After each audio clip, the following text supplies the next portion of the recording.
آگے سے جو دعا پڑی وہ ہے اللہم اغفر لحینا و میتنا. میں صرف اس کا ترجمہ کروں گا.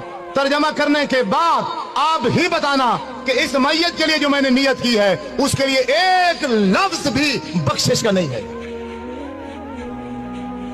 پورے نماز جنازے کے اندر ایک لفظ بھی ہم اس بھائی کے لیے بخشش کا نہیں کہتے. ترجمہ سنو.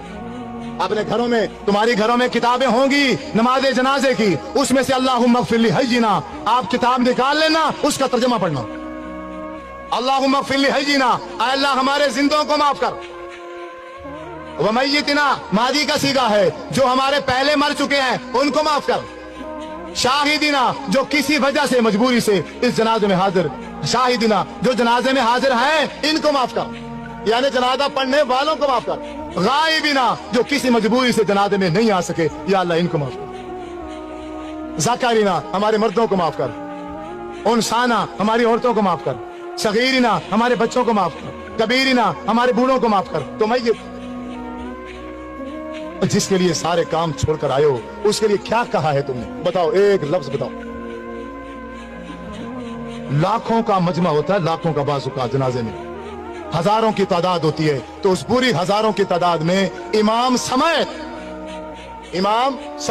ایک بندہ بھی اس میت کے لیے بخشش کا ایک لفظ بھی نہیں کہتا. اس سے بڑا دھوکہ اس دنیا میں ہے. مولوی صاحب وہ بیچارہ مر گیا تھا, تو بریلوی ہے, تو دیوبندی ہے, تو شیعہ ہے, تو وہابی ہے, تو قادری ہے, چشتی ہے, اور تو جو کچھ مرضی تھا, کم از کم اب اس کے ساتھ تو یہ دھوکہ نہ کرتا. حضرت عبد الرحمن بن عوف رضی اللہ تعالی عنہ فرماتے ہیں, میں نے آپ کے پیچھے جنازہ پڑھا, اللہ کے نبی نے جنازہ پڑھایا اور میں پیچھے کھڑا تھا. جب میرے نبی جنازہ پڑھا رہے تھے تو میت کے لیے بخشش کے لیے کیا کہہ رہے تھے؟ اللہم اغفر لہو, اے اللہ اس کو معاف کر دے اس میت کو. وارحمہ, اللہ اس میت پر رحم کر. وعافہ واعف عنہ, یا اللہ اس سے تو درگزر کر دے.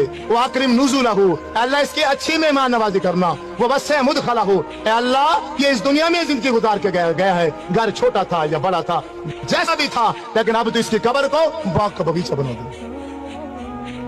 وَاغْسِلْهُ بِالْمَاءِ وَالثَّلْجِ وَالْبَرَدِ وَنَقِّهِ مِنَ الْخَطَايَا كَمَا نَقَّيْتَ الثَّوْبَ الْأَبْيَضَ مِنَ الدَّنَسِ, اے اللہ اس کے گناہ کو ایسے دھو دے جیسے ایک سفید کپڑا میل کچیل سے دھو دیا جاتا ہے. وَأَبْدِلْهُ دَارًا خَيْرًا مِنْ دَارِهِ, اے اللہ دنیا میں اس کا گھر تھا, اچھا تھا, ماڑا تھا, کیسے جیسا بھی تھا, اب ختم ہو چکا ہے, اب تیرے پاس آ گیا ہے, اب تو دنیا کے گھر کے بدلے میں آخرت میں سے اچھا گھر عطا فرما.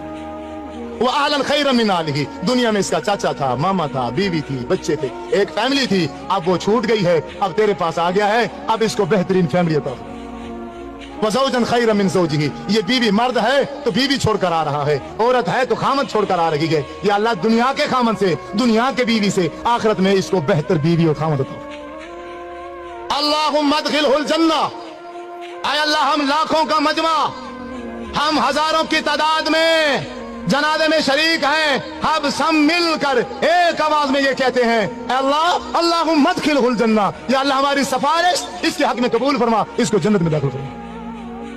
وَأَعِذْهُ مِنْ عَذَابِ الْقَبْرِ وَمِنْ عَذَابِ النَّارِ, اے اللہ اس کو قبر کے عذاب سے بھی بچا اور اس کو جہنم کے عذاب سے بھی بچا. اللہم ان فلان ابن فلان, یہ فلاں کا بیٹا فلاں ہے, فی ذمتک وحبل جوارک, اب یہ تیرے سپرد ہے, اب یہ تیری رحمت میں ہے. اے اللہ اللہم ان کانا محسنا فزد فی احسانہ, اگر یہ نیک ہے اس کی نیکیوں میں اضافہ کر دے. وان کانا مسیئا فتجاوز عن سیئاتہ, اگر یہ برا ہے گناہگار ہے, ہم یہ لاکھوں کا مجمع ہزاروں کا مجمع مل کر سفارش کرتے ہیں اس کے حق میں, اس کے گناہوں سے درگزر کر, اس کے گناہ معاف کر کے اس کو جنت میں داخل. جب 1000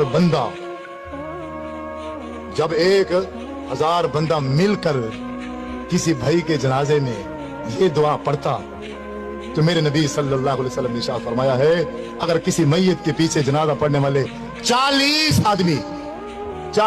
موحد آدمی اس بھائی کے لیے بخشش کی دعا کر دیں تو اللہ تبارک و تعالی اس میت کو معاف کر دیتا ہے.